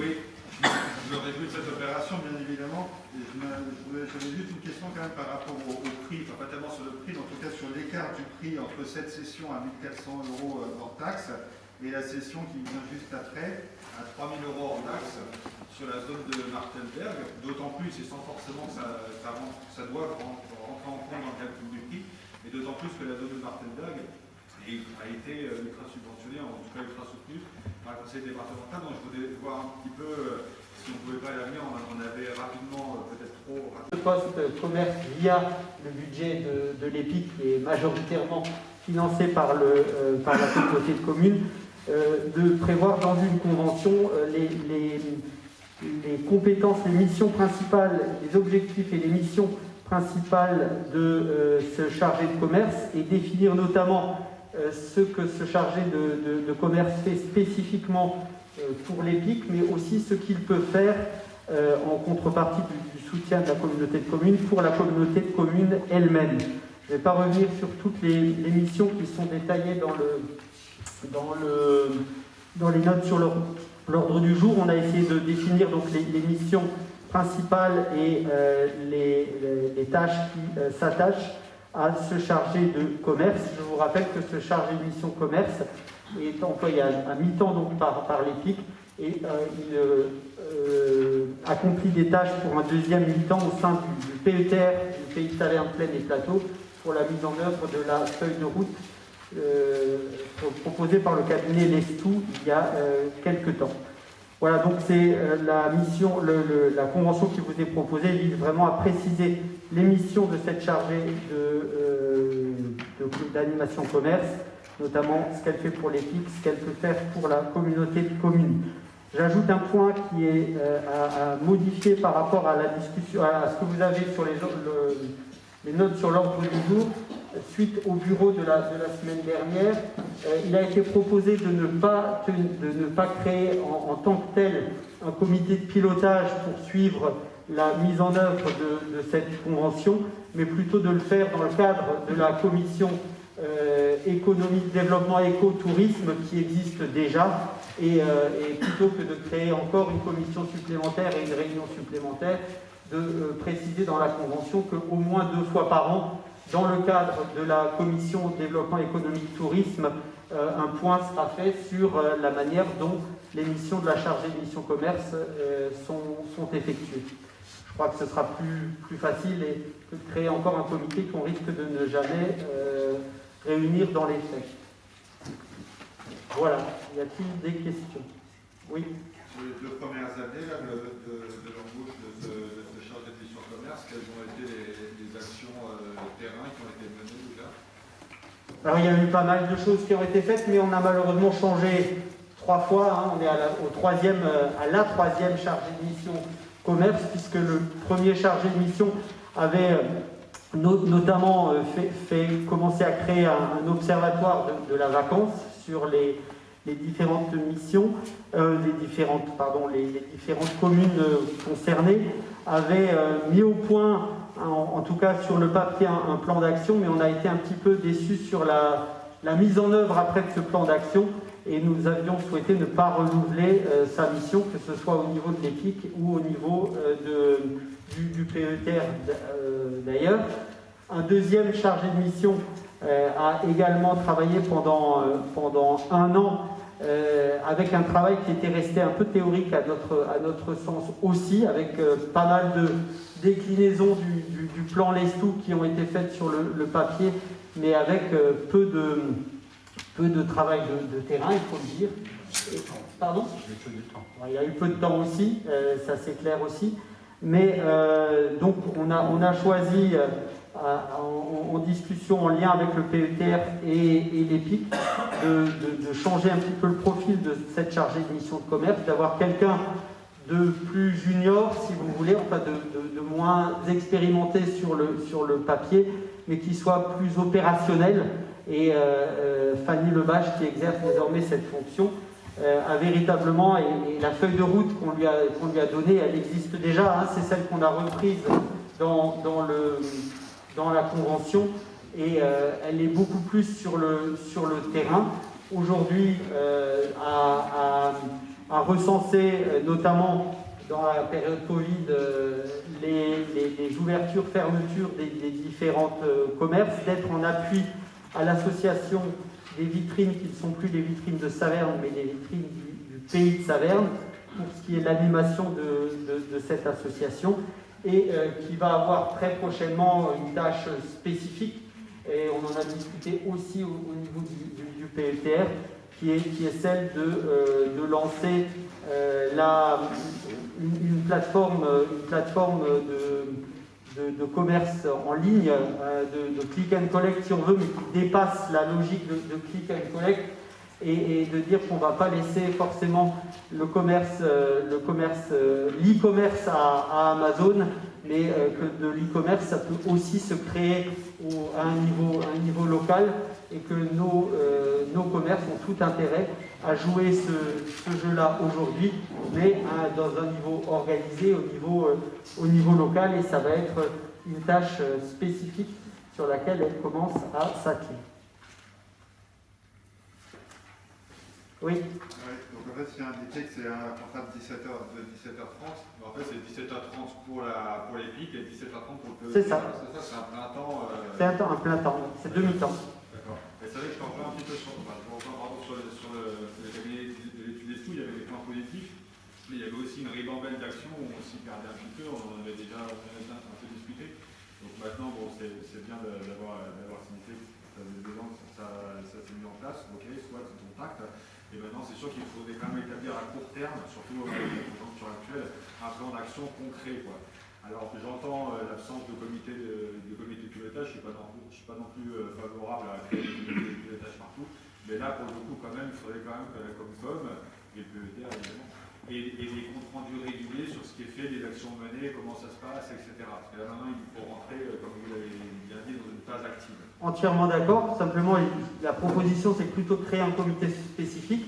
On inscrit dans la convention que c'est la tâche de la commission développement écotourisme de faire ce point régulier, et que c'est dans ce cadre-là que le compte-rendu des activités doit être fait. C'est la seule chose, plutôt que de créer encore une Xème commission.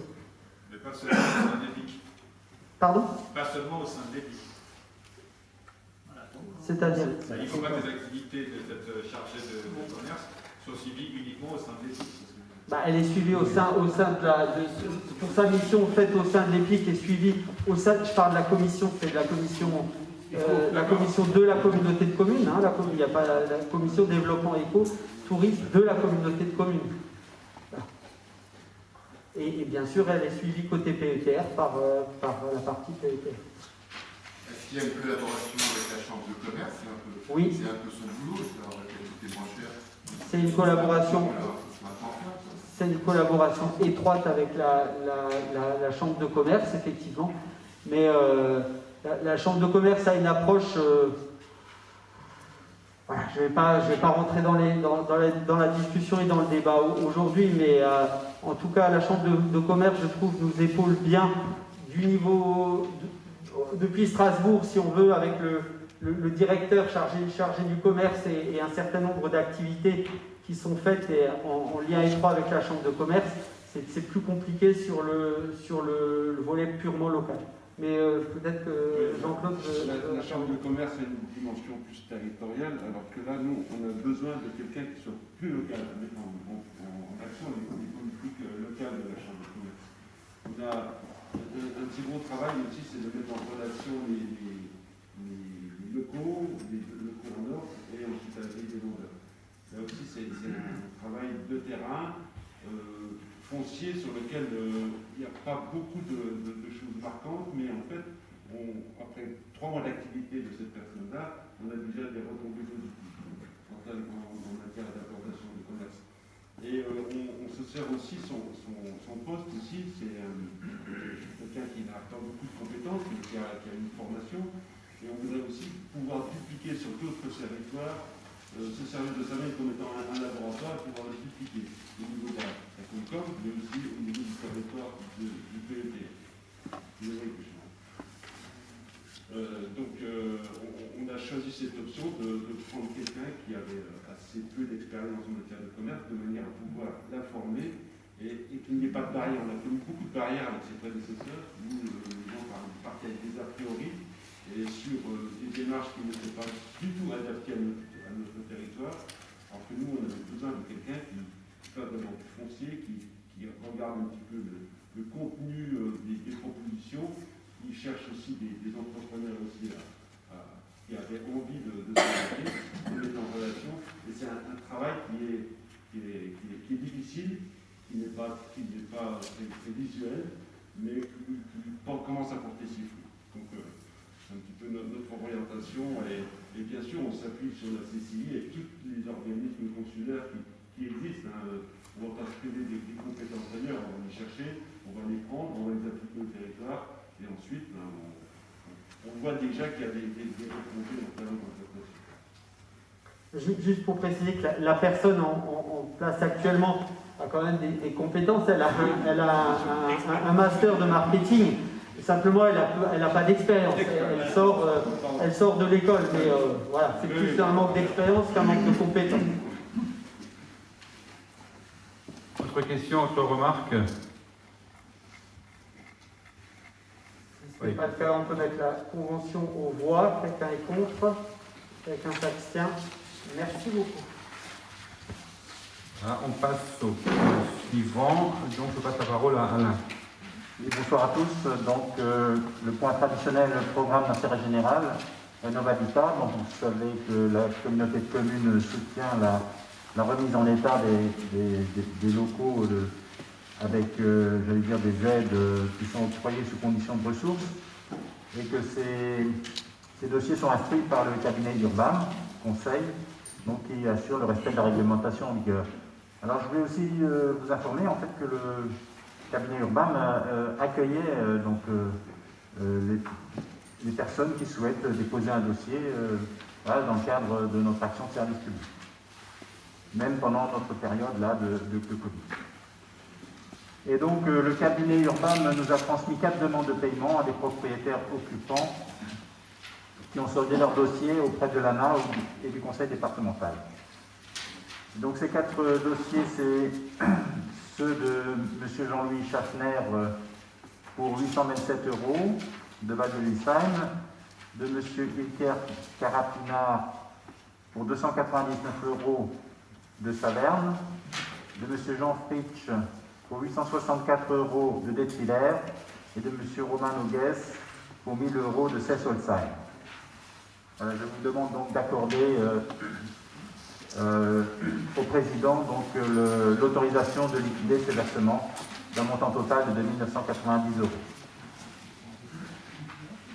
Est-ce que quelqu'un est contre? Quelqu'un s'abstient? Je vous remercie. Voilà, merci Alain. Donc je passe au dernier point avant de passer au point divers, donc la délibération que je vous avais tout à l'heure proposé de mettre à l'ordre du jour. Donc c'est une mise à disposition de la part du centre de gestion, c'est-à-dire que souvent on doit faire appel au centre de gestion pour des missions concernant, voilà, alors moi je ne vois pas ici, donc contre des missions effectuées. Donc il faut signer une convention, c'est une délibération, je crois, qu'on prend chaque année, hein, qui est annuelle. Et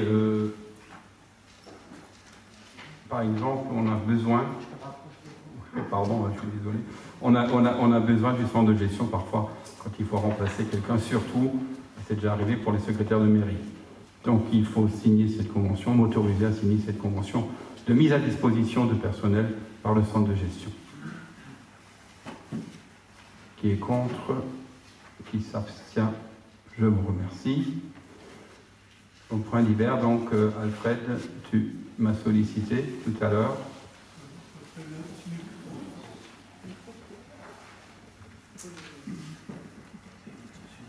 Tout faire soi-même. Merci. Allumé. Tu l'allumes toi-même.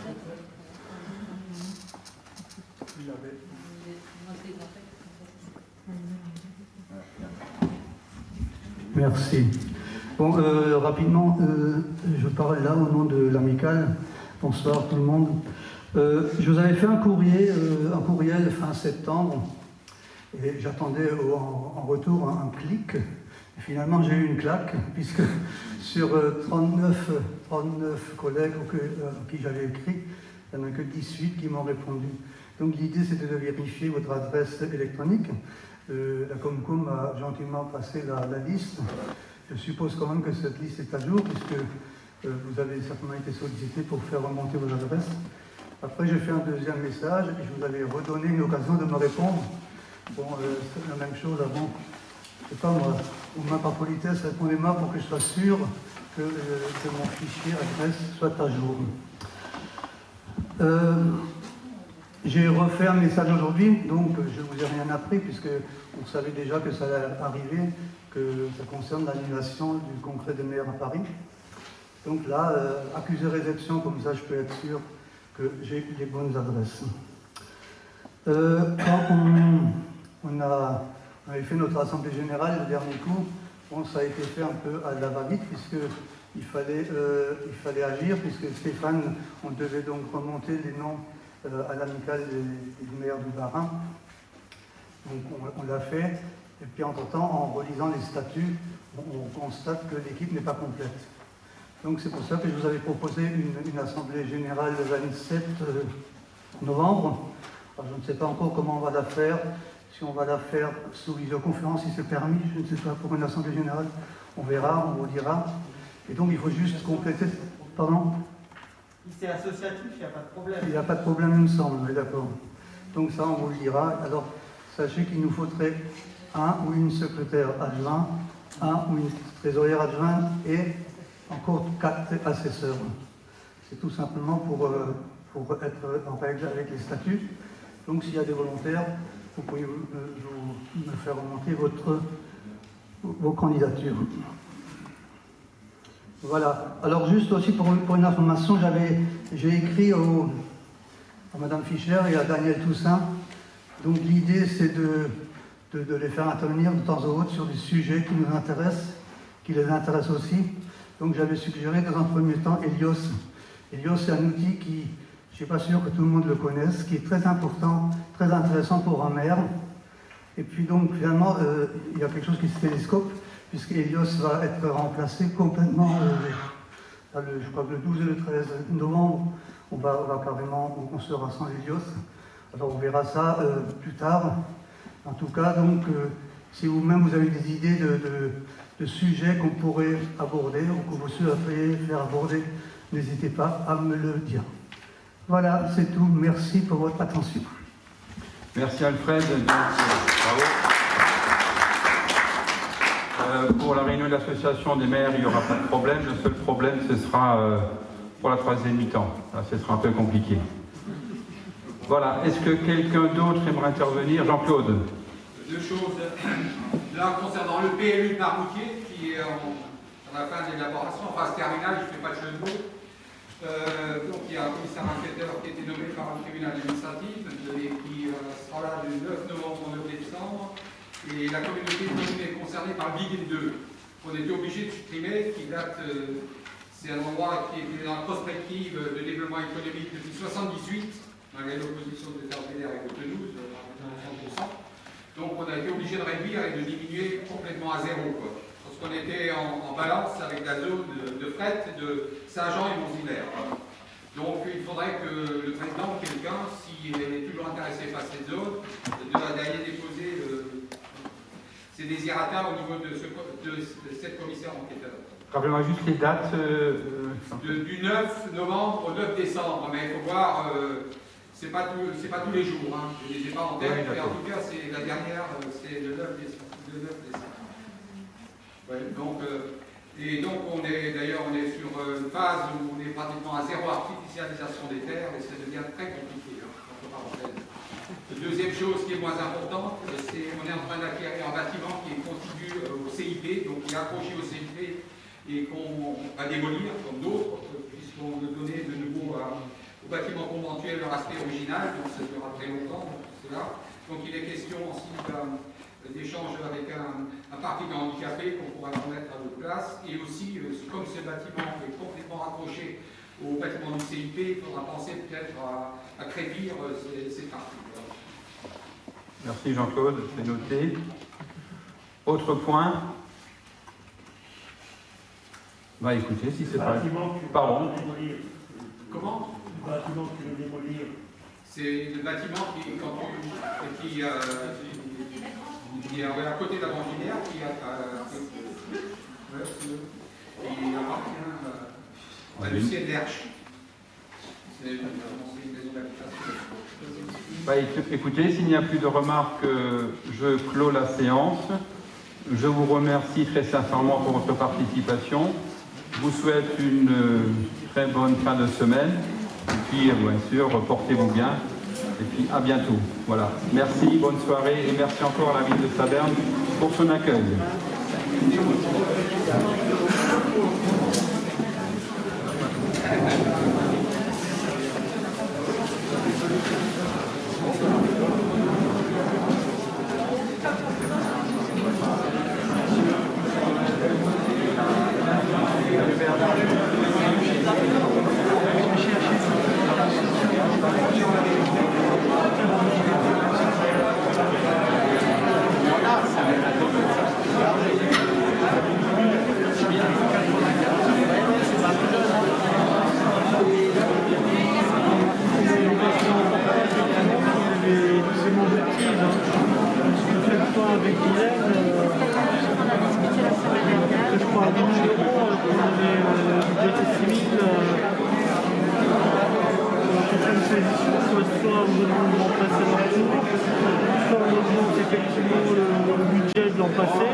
On se mettra aussi la question de l'opposition.